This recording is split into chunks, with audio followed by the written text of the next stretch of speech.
que a torcida, desde quando eu tô aqui, se eu não me engano, é o menor público que eu venho.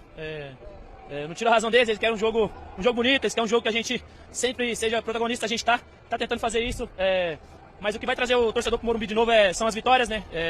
São jogos bons e hoje a gente venceu, não estava completamente cheio, mas agradecer aos torcedores que vieram aqui hoje, que torceram por nós. Você soltou um caramba quando saiu o público, né? Não, eu tinha falado com os caras que até ontem tinha dado 12 mil ingressos vendidos, né? Eu tinha falado que seria mais de 25 mil pessoas, mas na hora que foi 19 eu me surpreendi porque realmente foi o menor público que desde quando eu tô aqui eu joguei. Fala, torcida tricolor, como vocês estão? Gustavo aqui, diretamente do interior de São Paulo de Barreto. Sejam bem-vindos ao canal DNA Tricolor. E hoje trago pra vocês os bastidores da vitória do São Paulo por 2-0. 2-0 é bom, né? 2-0 em cima do O'Higgins, pela segunda rodada da Sul-Americana, fase de grupos, no Morumbi, pra menos de 20 mil pessoas. Cara, sinceramente, eu não sei vocês, mas eu preferiria que a gente perdesse hoje e que fosse um time reserva ou de molecada, do que o Roger colocar um time titular pra maquiar essa vitória. Ok? Essa é a minha opinião. Mas fica aí pra você ver o que o pessoal do Linha de Passe falou, ok? Deixa seu like, se inscreve, seja muito bem-vindo. Comenta aqui abaixo sua opinião também. Se quiser xingar, xinga. Se quiser falar bem, fala. E vamos bater essa resenha, fechou? Até daqui a pouco, sem mais enrolação. Tamo junto. Vamos ouvir o Roger Machado aí depois da vitória do São Paulo. O São Paulo tá com 6 pontos, líder do grupo. Ganhou um fora e um dentro de casa. Ainda não sofreu gols, hein? Vamos lá. O meu trabalho tem um mês à frente do clube, né? Naturalmente, o que a gente procura nesse momento é a estabilidade de atuação dentro do jogo, junto com os resultados. E o torcedor, quando se manifesta, ele está no seu direito, porque a gente fez um gol muito cedo e, de fato, o primeiro tempo não foi bom. Demos ao adversário, depois do gol, que eles queriam, né? Que era o jogo de centro e os contra-ataques, com os ajustes de intervalo e da parada, a gente conseguiu fazer coisas diferentes e o segundo tempo foi melhor, né? Mas, sem dúvida, o resultado melhor que a atuação. O time é do torcedor, né? E cabe a gente transformar os resultados em mais equilíbrio de atuação para que o torcedor saia feliz nos dois tempos, com a vitória. Sempre tem como melhorar, mas a gente precisa pensar nesse cenário desse ano condensado, ano de Copa do Mundo, né? Então, nós temos aí, acho que mais 14 jogos em 30 e poucos dias, né? 40 dias. Né? Isso aí vai dar uma média de um jogo a cada 3 dias. Não há elenco que vá se passar por esse momento sem problemas. Não mesmo. E não vai jogar bem. Claro. Nenhum grupo jogará bem todas as partidas. De jeito nenhum. Nem os clubes com grandes jogadores. Tá? Nem eles. Sim, infelizmente, essa é a única previsão que consigo fazer nesse momento, 100% de certeza. Exato. Esse... É a única... Né? E aí o cara tem que melhorar. É claro que São Paulo tem problemas. Quem que não tem atualmente? E o número de problemas do São Paulo hoje me parece que aumentou, né? Porque o Marcos Antônio, por exemplo, saiu lesionado, amanhã vai ser reavaliado, né? Saiu lesionado no primeiro tempo. O São Paulo é um debate interessante, porque ele tem vários aspectos, né? Primeiro, o resultado. O São Paulo oscilou durante o jogo. Quem só olhou para o placar vai achar que foi uma vitória, assim, super consistente. Não, São Paulo teve momentos, assim, você fala, cadê o São Paulo? Né? A partir dos 20 do primeiro tempo, mas só tem deu coisas Higgins. interessantes. Por exemplo, eu vou falar um negócio que eu acho que foi uma atacada, pelo menos por enquanto, perfeita. O Arthur foi uma bela contratação, cara. O Arthur estava lá no Botafogo, estava lá. Ele ficava no banco, de vez em quando entrava. Cara, e o São Paulo tinha um problema do lado direito que vem de muito... O Biner vai me ajudar. Acho que desde o Wellington Rato não tinha um jogador para atuar nesse setor aí. O último jogador que jogou do lado direito, sim. E ainda não era um atacante. Não era. Era um meio que jogar pelo lado. Mas era o cara que você falava, ele joga aqui. Tem razão. Né? O cara, depois de muito tempo... E é um bom jogador. Né? E é o cara que, quando sai de um clube, você está ali, às vezes não está legal. Isso acontece no futebol, em todas as equipes. Mudança de ambiente ajuda. Você muda o ambiente e você chega num clube que você é muito necessário. Então, depende de você oferecer algo. E ele está conseguindo. Então, tem coisas positivas. Agora, você achar que o treinador só de conversa em...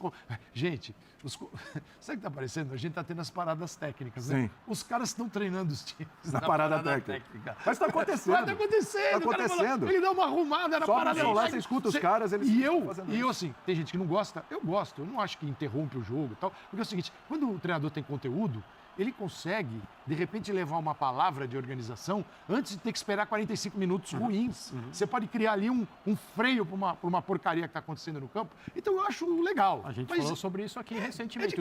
Os técnicos, eles gostam disso aí. É de cada um. Sim, eu acho legal, não vejo problema. Tem gente que não gosta e faz todo sentido, porque não é da natureza... A parada que você diz? Não é da natureza do futebol. É melhor ter uma parada que você tem algum conteúdo acontecendo do que as milhares de paradas gigantescas que nada acontece. Exatamente, Eugênio. o jogo. E elas continuam existindo. Continuam existindo. Essas é que são maléficas aos poucos. Então, cara, tem coisas boas em São Paulo. Se o Caleri, a bola que ele passou pro Luciano. Duas assistências foi hoje. lindo, depois o São Paulo caiu.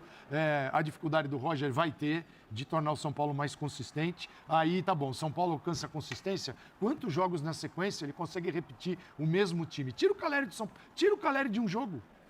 Lembrando que hoje foi o retorno do Caleri e do Luciano. E do Luciano. Os dois. Tira o Caleri de um jogo e vê o que acontece com o São Paulo. Cara, porque ele é muito importante. A gente viu contra a Vitória. Exato.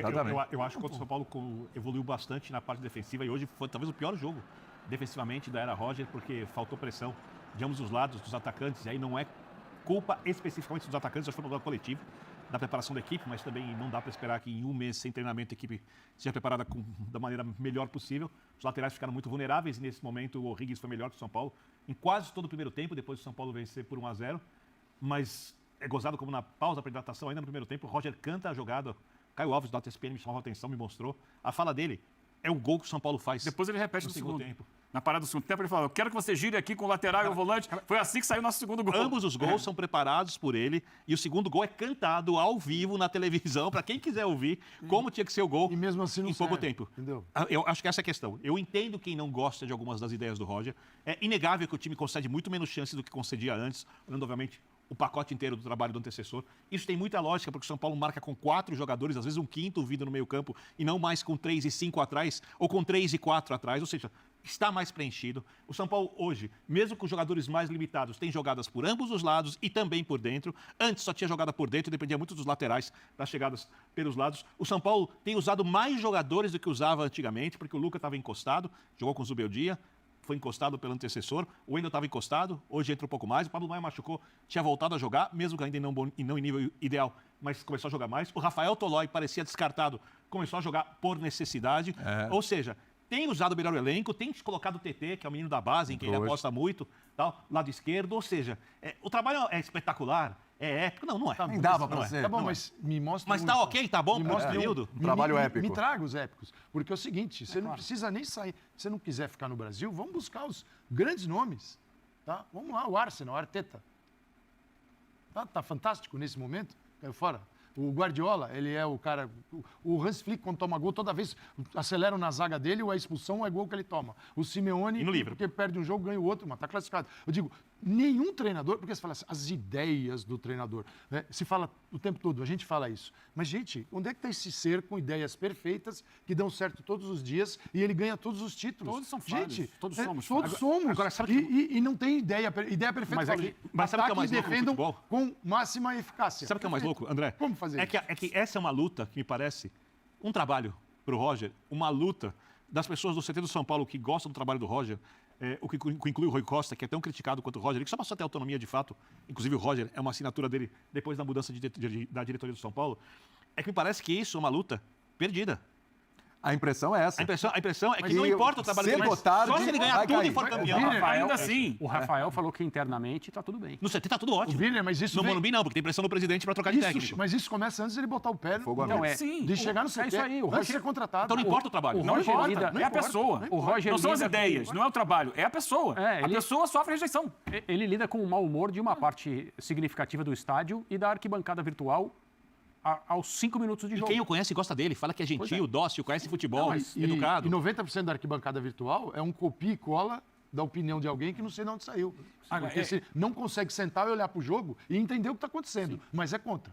Sim, é isso. É contra. Muito É contra. contra sem saber. É muito contra. Não entende nada, mas é contra. Essa é a tradução do pré-conceito. Conceito, exato. Antes dele já chegar, já não gostavam e continuarão não gostando, ele sendo campeão brasileiro Apesar dele. Aí muda. Continuarão não campeões, gostando. ele apesar sendo do campeão. Roger. Aí fica que nem o Pode argumento do Júlio escrever. Casares. Esquece que Pode falaram durante o Agora, período que estavam lá. o Roger ainda E passa a tem gostar. um período Passa a criticar. curto de trabalho no Gostar. São Paulo. Sim. É instável. É instável como de todos os técnicos. Com Qual é o períodos técnico curtos de trabalho. que tá sobrando o Renato aí? que chegou outro dia, o Cuca que chegou outro dia. Mesmo que tem períodos O mais Arthur longos. Jorge que acabou de chegar também. Mesmo Tomou Abel, 4 do o São Abel Paulo. E acabou de renovar o contrato até 2030. O Abel é sustentado no Palmeiras. Hoje, a época atual é realmente marcante. O Abel é porque o sustentado no Palmeiras, preconceito mesmo em períodos Em difíceis. relação ao Arthur Jorge é positivo. Ele vem anteriormente com uma imagem de técnico Mas vencedor. isso acaba rapidinho. Acaba, mas olha só. O São Paulo não joga ainda de uma maneira consistente, firme, como talvez venha a jogar um dia futebol, é muito difícil de você conseguir atingir esse grande nível, mas jogadas como a do segundo gol do São Paulo que a gente viu hoje são raríssimas no futebol. Num futebol em que cada vez mais você tem que lutar para abrir espaços em defesas adversárias muito fechadas. E você precisa, para isso, de uma combinação inteligente de jogadores, associação de jogadores, interpretação dos espaços possíveis para você fazer essas jogadas. Abrir espaço para quem sem tem bola. bolas, movimentações coletivas. É o que a gente teve no segundo gol do São Paulo. E sem um tempo de trabalho que justifique que esse tipo de jogada seja algo que os atletas fazem meio sem... Mecanicamente.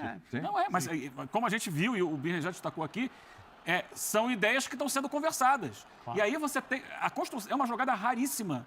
Porque eu trabalho com futebol, eu entendo que o individualismo é muito importante no futebol, mas a essência do esporte é a essência coletiva. E ele é um gol essencialmente coletivo. Ele é todo costurado pelo Arthur, só que vários jogadores participam. Ele vai tabelando com um, tabela com outro, tabela com outro. Calé, e recebe a bola. Aqui pelo lado direito, E ele finaliza com o pé direito. Um detalhe, no lance anterior, ele teve uma jogada dentro da área, ele optou por finalizar com o pé esquerdo e não fez a melhor das finalizações. Aí nesse ele falou, não, vou tentar com o direito, que é meio cego, mas vou tentar com o direito. Não é um chute forte, mas é um chute suficiente para fazer o gol. Então, eu acho que a gente tem que exaltar esse tipo de jogada, por mais jogadas como essas no futebol brasileiro, que tem sido, a gente debateu isso no sábado, né, Calçade, André, tem sido muito pobre de ideias coletivas. E a gente viu uma ideia coletiva ser muito bem executada, por isso eu prefiro exaltar esse gol. Bom, pessoal, agora é a minha parte favorita do vídeo, que é a minha opinião, tá? E, cara, foram 2 golaços. O Calleri hoje virou o rei da assistência, né? Virou o Paulo Henrique Ganso. Não fez gol, mas deu 2 passes, 2 assistências importantíssimas. O Luciano, como sempre, né? Contra o time do bairro aqui da esquina, vira o Pelé, né? Certos chutes que todo mundo nunca acerta.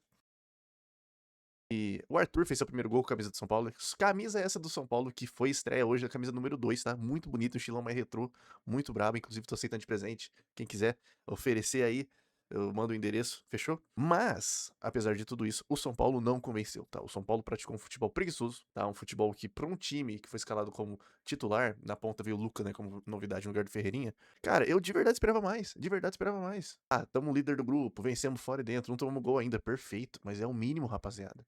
É sul-americano, é o time que nós está enfrentando, entendeu? Olha o tamanho do São Paulo, é o mínimo. Essa é a minha opinião. Por mim, eu já falei no começo do vídeo, por mim, colocava a molecada, deixa o pau torar, se vira, cada um por si, entendeu? Se a molecada for mal, se alguns se destacar, não sei o que, é isso, tá tudo bem, Sul-Americana não é prioridade. Sul-Americana, por enquanto, não é a prioridade. A prioridade é o brasileiro, se manter lá em cima, pegar uma Libertadores, pegar uma premiação legal, mas essa é a minha opinião, ok? Mas, apesar de tudo isso, o nosso treinador Roger se garantiu, né? Garantiu o respaldo dele, colocou o titular pra garantir a vitória. Tem mais uma, né? Uma relaxada aí, porque tava meio em choque. Menos de 20 mil pessoas no Morumbi, isso já significa muito. E o que preocupa é realmente a parte física dos jogadores, tá? Todo mundo vai jogar 15 jogos em 30 dias. Todo mundo. Não é só o São Paulo. E eu posto o que vocês quiserem lá, ele. 50% dos times não vai ter a lesão que o São Paulo vai ter nesse período, ok? Vocês podem anotar. Pode notar que vai vir muito mais jogador lesionado, infelizmente, tá? Mas é isso, pessoal. Obrigado por ter ficado até o final. Deixa seu like, compartilha, se inscreve no canal, por favor. Vamos chegar a 500 inscritos. Fechou? Tamo junto, grande abraço, até o próximo vídeo e tchau, tchau.